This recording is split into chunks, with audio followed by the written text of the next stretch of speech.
नमस्कार प्यारे बच्चों। बेटा आज हम पढ़ेंगे पाठ 8 मर्यादा। ठीक है बेटा, क्या नाम है पाठ का? मर्यादा। अपनी कूटनीतिक दूरदर्शिता के कारण, यानी कि कूटनीतिक होता है बेटा जो ऐसी चाल जो छिप कर चली हुई हो, यानी कि हमारे साथ किसी ने कोई छिप कर कोई खेल खेला हो।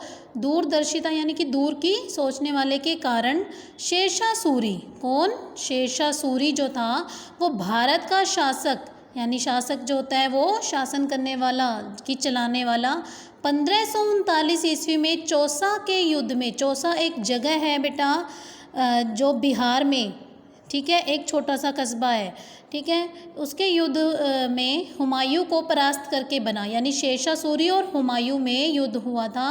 तो जिसमें हुमायूं क्या हुआ था? हार गया था। उनको हरा करके शेरशाह सूरी जो थे वो क्या बने?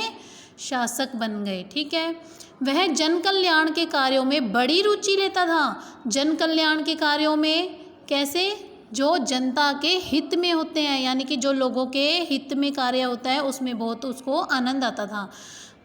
उसकी न्यायप्रियता विख्यात थी, यानी कि वह सबके साथ न्याय करते थे, किसी के साथ अन्याय नहीं करते थे। शेरशाह सूरी मार्ग को एक ऐसा मार्ग बनाया गया जिसका नाम क्या दिया गया? शेरशाह सूरी, जिसे आज हम जीटी रोड के नाम से जानते हैं। जीटी रोड बेटा आपने सुना ही होगा, जीटी की फुल फॉर्म होती है ग्रैंड ट्रंक रोड। क्या होती है? Grand trunk road. उस समय इसने ही इसे बनवाया था। किसने बनवाया था? शेरशाह सूरी। ये किसकी पिक्चर है बेटा? शेरशाह सूरी की। ठीक है, इसका उत्तराधिकारी युवराज, यानी कि जो राजा का बेटा होता है वो उत्तराधिकारी होता है। इसका उत्तराधिकारी युवराज जलाल खान बड़ा अहंकारी था। जलाल खान कौन था? शेरशाह सूरी का बेटा। ठीक है, वो कैसा था?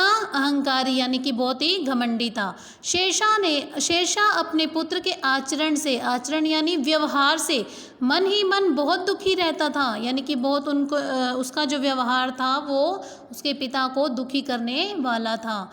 युवराज की शिक्षा दीक्षा की उसने उत्तम व्यवस्था की थी, किंतु नीति, नैतिकता और सदाचार से जलाल खान कोसों दूर था, यानी कि अच्छी अच्छी आदतों से वो बहुत ही दूर था। शासक को धन और बल के अतिरिक्त किसी चीज़ की आवश्यकता नहीं होती, ऐसा वह समझता था। उनका बेटा जो था वो क्या सोचता था कि जीवन में सिर्फ धन की और बल यानी शक्ति की ही आवश्यकता होती है और किसी चीज़ की आवश्यकता नहीं होती।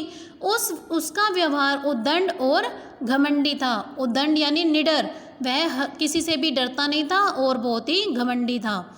अपने कार्यों में प्रायः गलतियां ही करता रहता था। शासन के भय से कोई कुछ भी नहीं कहता था, क्योंकि उनके जो पिता थे जलाल खान के, वो कौन थे? राजा थे, इसलिए उनके डर से कोई भी उसे कुछ भी नहीं कहता था।